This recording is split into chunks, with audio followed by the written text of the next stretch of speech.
So I see Lee Vaca, Los Angeles sheriff, is having some more troubles. The FBI is investigating him, put some paid informant in jail with his cell phone and all that. And I saw an article today in which they're exonerating Vaca. They think that Vaca is a good guy, but it's just the underlings are terrible. And I lived in LA County there, Los Angeles City and the county, and I find it very, very troubling. Both the LAPD and the Los Angeles Sheriff Department are rotten. I've had experiences with the sheriff people. One day they arrested me and fabricated a story. Being black in in Lancaster was a no-no, and they took my vehicle. They went in and stole my registration. So they say my vehicle's unregistered, so they have to impound it. Took me to jail. Said I resisted them. I would attack them and all this kind of stuff just because they asked me, "Are you on probation or parole?" And I said, "Why are you asking me that?" And it's on. They put me in the call in some phone number, talking. Maybe it's the FBI, and then the next day they took me to jail. She gives me something to sign. I wanted to read it. She said, "No, you just sign it." I have to read it. So she took it and said, "See, I resisted because I didn't want to sign the document." Another time, I purchased a vehicle about 2 weeks prior. No, about 30 days prior. This vehicle had never been registered in California. It came from North Carolina. And I purchased it, and I went and I got the temporary operating permit and had a few things to do to get it registered, smog it, and some other things. And I was driving it, and just the temporary operating permit expired just over the holiday weekend, and they impounded the vehicle. Sent me a big bill about wrecker and storage and all this stuff, and it's, and actually I had paid the fees. I paid all the fees, which makes it not unregistered. It's just that it's incomplete. But they took my vehicle, and you can't fight them because they can come back at you again and charge you with something else. And when you go to court, they make a charge. I mean, unless you have some serious witness, whatever they say, you're going to stand. Another time, I had a vehicle that I went to Florida. I took from Florida. The number tag was from another vehicle I had. So they run it, and although they give them the description of the vehicle, they still proceeded to, instead of investigating how this number is different, they just went ahead and unregistered again. I paid up the fees. They write me up some tickets. It ended up being like $1,500. And I had my white girlfriend with me, and it's like, oh, that was a big problem. I had to sit in the cold and so forth. Another time, I parked in Walmart. I had 3 vehicles then. I had a trailer, the car that they impounded, and my van. We slept in the van, but I had the car since I was substitute teaching maybe about 15 or 20 miles away, and it was very economical on the gas.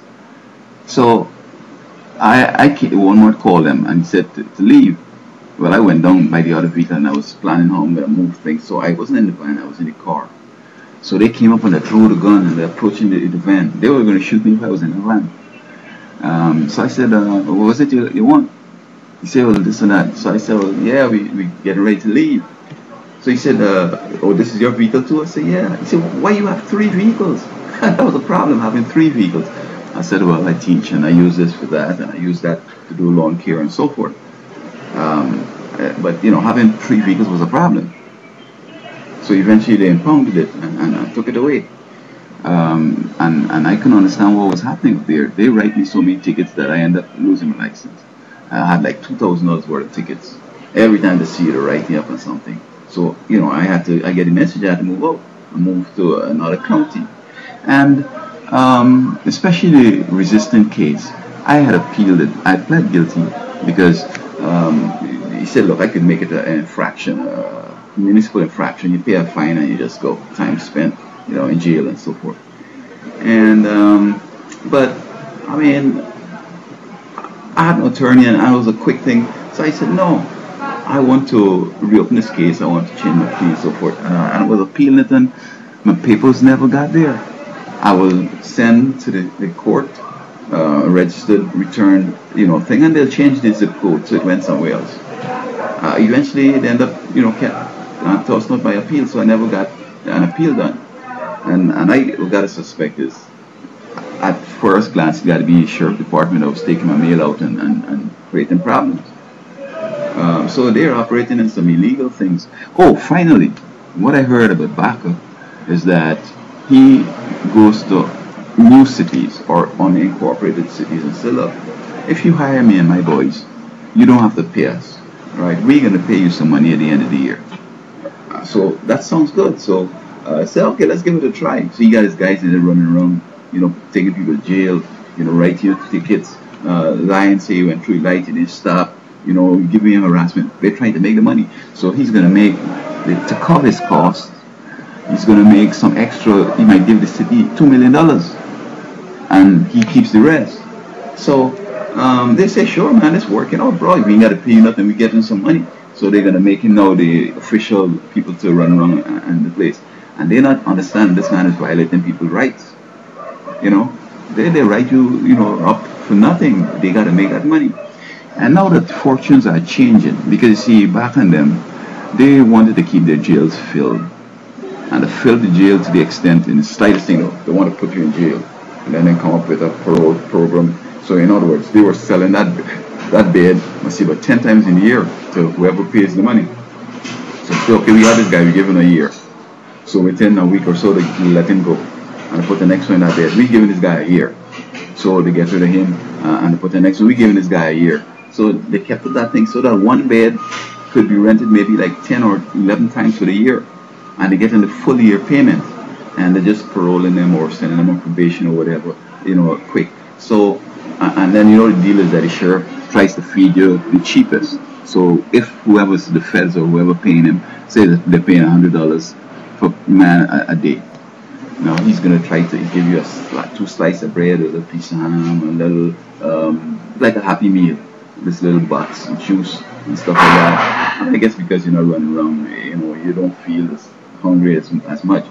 But I see people just come out looking good. How can you get feeling good and looking good with that kind of food? Nothing. It's just sandwich. And in other words, today he might feed you one person on $3. And that's remarkable. In his budget, and you tell the government, well, we feed him good. Breakfast is like $6, lunch is like $12, and supper is maybe $13. So they come to like $40 or something like that for the meals. And then the bed is all this and all this supervision, all this kind of stuff. So they calculate and say $100, but all it comes down to maybe with the supervision, everything, maybe $20. So the $80, I don't know, if, like in Alabama, the sheriff gets to keep the profits. So I don't know if he keeps it. So what I think they need to do is to get rid of Vaca.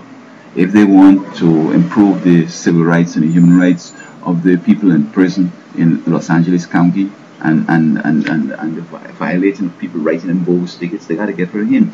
He has to change the culture of the thing and has to be with the guy on top. He has to not be greedy and want to make all this money. They shouldn't be making money on crime. Crime should be, here we're trying to reform these people. But they would pick you up and just put you in jail to fill up the jail so that they could make the full money. All right? It has nothing to do with sort of rehabilitating people. It's just about the place being filled so he can make that money.